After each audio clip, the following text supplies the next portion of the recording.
It's been called the world's biggest festival flop. So are you ready for Fyre Festival 2? Organizer Billy McFarland was sentenced to 6 years in jail for fraud connected to the first festival. Well, he's back and says Fyre has been reignited. After all of the issues with the last one, is anyone actually going to go to this next one? Powerful models built this festival, and then one picture of cheese on toast ripped down the festival. That may be the best way to describe the 2017 music gathering, which was supposed to rival Coachella. Fyre Festival ripped through social media 6 years ago with the promise of an exclusive experience backed by rapper Ja Rule. But when concertgoers arrived at the Bahamian island, it was not as advertised. There's mattresses all over the place getting soaked. The save yourself mode kicked in. Right, it's a free-for-all. People would message me things like, I sold everything I own just to go to this fantasy island festival. There were never thousands of acts booked, and there were never millions of dollars paid. The story of the festival was so mind-blowing that not one but two documentaries have been made about it.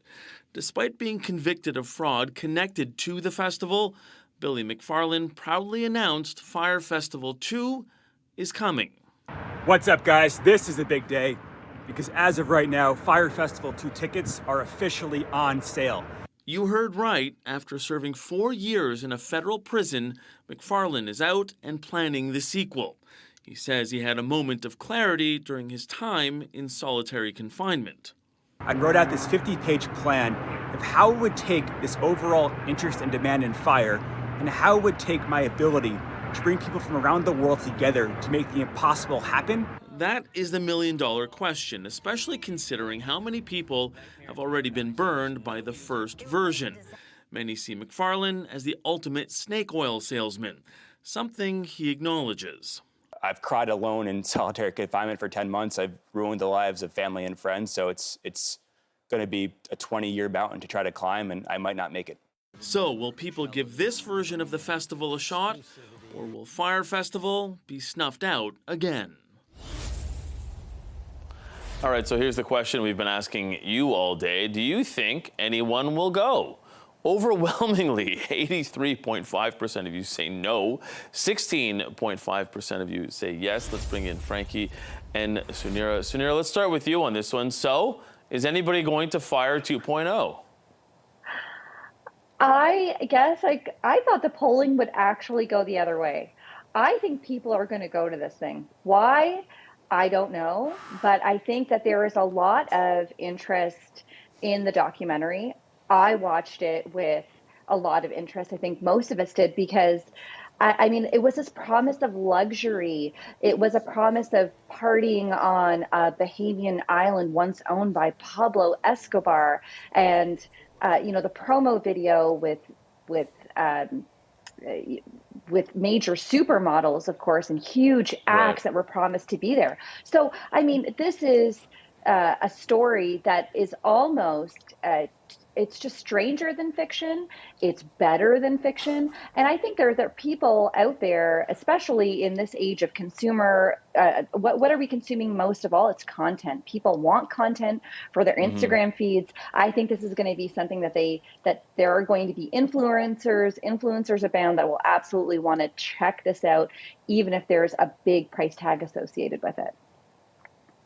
But Frankie, that was the promise of the first one, and that really didn't come through, did it? You know, I think my colleague has more expertise on housing and presidential elections, but I'm going to take the expertise on influencer events here. This is my domain. And no, people are not going.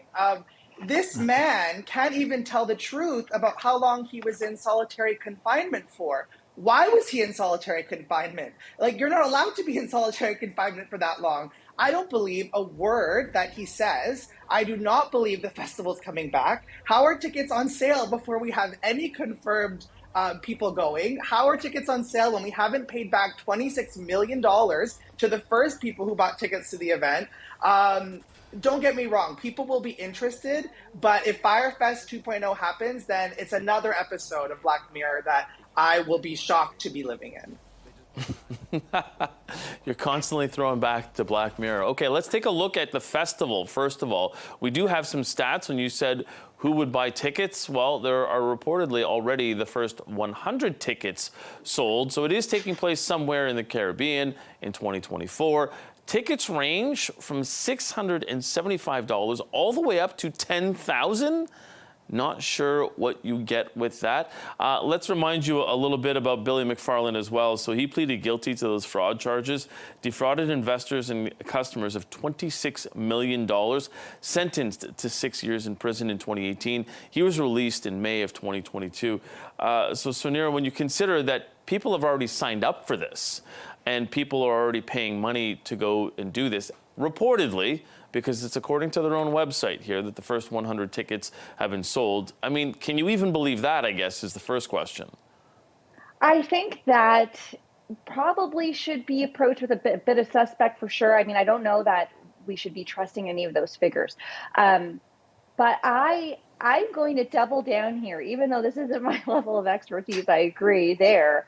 But I think that there is an interest here because the first time around this festival was planned, I mean, this guy had never planned a festival before. He's never been to the Caribbean and had booked thousands of acts. And somehow he said that he could. And this promise of something much bigger, this experience that wasn't going to be paralleled by any other experience. That's what people are looking for. I mean, I do think that we talk about, adventure, vacationing now and ecotourism, and people are really looking for experiences and spending a lot of their disposable money towards experiences versus, people have given up on buying a house. They want experiences. This might be where people are parking some of their hard-earned cash, unfortunately. I think if there's one sort of condition that this guy should have had, Billy McFarland, is a ban on social media, because the fact that he can actually speak to potential purchasers of these tickets, I mean, that is like the biggest failure of all. I don't know why any social media account would allow him to still have one and market some of his false wares, because he certainly doesn't have a good track record. The fact that he can still do this on some of these platforms, I think that's what's shocking. Yeah, and when you talk about experiences, and Frankie, I'm going to help you make your argument for you right here for a second. Let's bring up that photo of the famous food from the festival and what an experience that was. Sliced cheese on toast?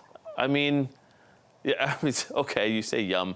But Frankie, is that like reason number 104 why people would not be going to this or not trying Fyre Festival 2? I mean, if I was asked to sing at this event, I wouldn't be going, let alone Kylie Jenner, let alone the stars of today. I just don't know who is going to say, which celebrity out there is going to say, I'm going to Fyre Fest 2.0, buy your tickets now. I don't see it happening. I see no acts. The only people going to Fyre Fest 2.0 are going to be Hulu and Netflix documentarians who are going to want to try to make the next documentary. Other than that, no real festival fan, no real celebrity is going to be going to Fyre Fest. Yeah, I guess the overwhelming thought I have here, Sunira, is basically what P.T. Barnum once said, or at least the quote that was attributed to him, that there's a sucker born every minute. So do you think that this is now going to be another couple of suckers for the second attempt at it? I think there are a few suckers that join Instagram every hour. So I think there's a market for it. And look, if Donald Trump could be president again, anything is possible. Even Fyre Festival too. Look at that, Frankie. Even you have to nod at that one, eh?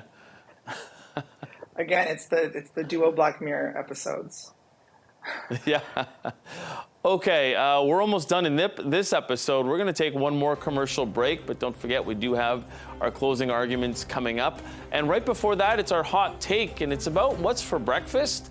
It's an interesting snack that maybe you might not consider, but we'll ask you about it right after this.